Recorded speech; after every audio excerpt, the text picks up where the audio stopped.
So one thing that we're doing today is we're collecting seeds from sunflowers and zinnias and any other species of flowers that are mature. So when you're collecting seeds from, or the seed head from the sunflower, you want to look and see how green it is. So this one, it looks really green, but it's mature. All the seeds have been pollinated. One thing that I look for is if you brush it like this, you're going to start to see the seeds be exposed. So this is just the pollination part of the plant. It's one big head with like lots of little flowers on it. So as far as seeds go, this is mature, and this is a good time to collect the sunflower because you want to beat the birds to it. If you wait too long, the birds are going to start feeding on it, and that's not necessarily a bad thing because you might be planting for wildlife. But if you want to save some seeds for next year, you want to get it before the birds can. So this would be a perfect time to harvest this, and I just clip them right here behind the head, and then you're going to need to dry it.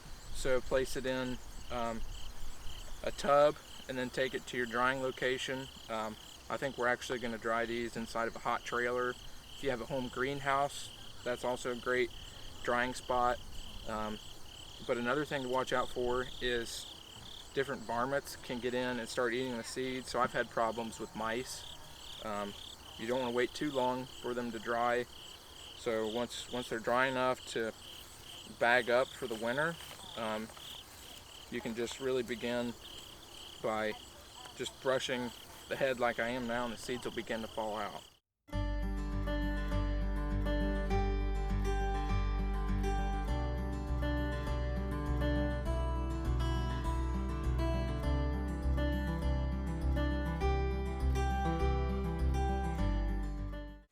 Okay, so a couple weeks ago we did our sunflower harvest in the 8th site.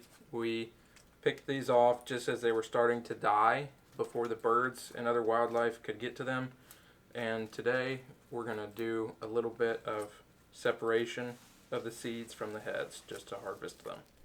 So the way that you can tell these are dry is the seeds are going to start shrinking down and they're going to be really easy to pull out. So just right there, I used a couple fingers and they're separating from the head really easily. We don't want to store them like this because there's still a lot of residual moisture within the head, and they're already starting to mold. You can see here, this is a really dry one, so it's not that bad. But the larger ones where there's a lot more moisture in the head, we've got some really wet spots where they're starting to rot. So you want to keep these in a ventilated area. I definitely would not do this in your house. We've had these in a trailer with a fan on so the air circulates. And then the easiest way is if you just pull them like this and kind of turn them, and the seeds will just really start falling out.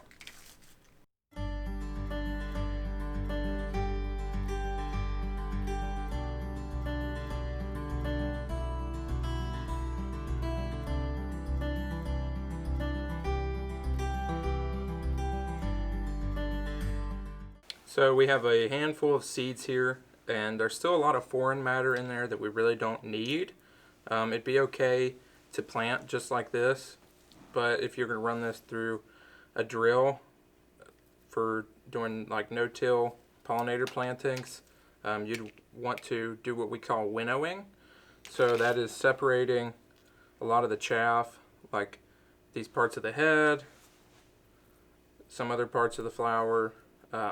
But really how you do that is you could hold it in your hand and spread the seeds out and blow on it. Or another technique is to place a fan like off to your left or right and then drop the seeds down in front of the fan.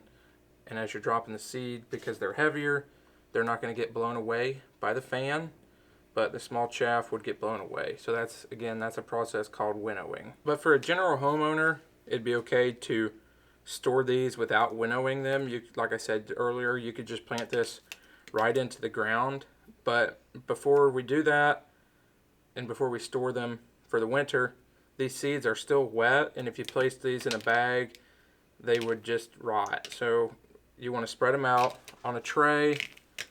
You know, you can use an old baking sheet or something like that, and then just let them dry a little more, and then they're safe to put in a bag and store until the springtime.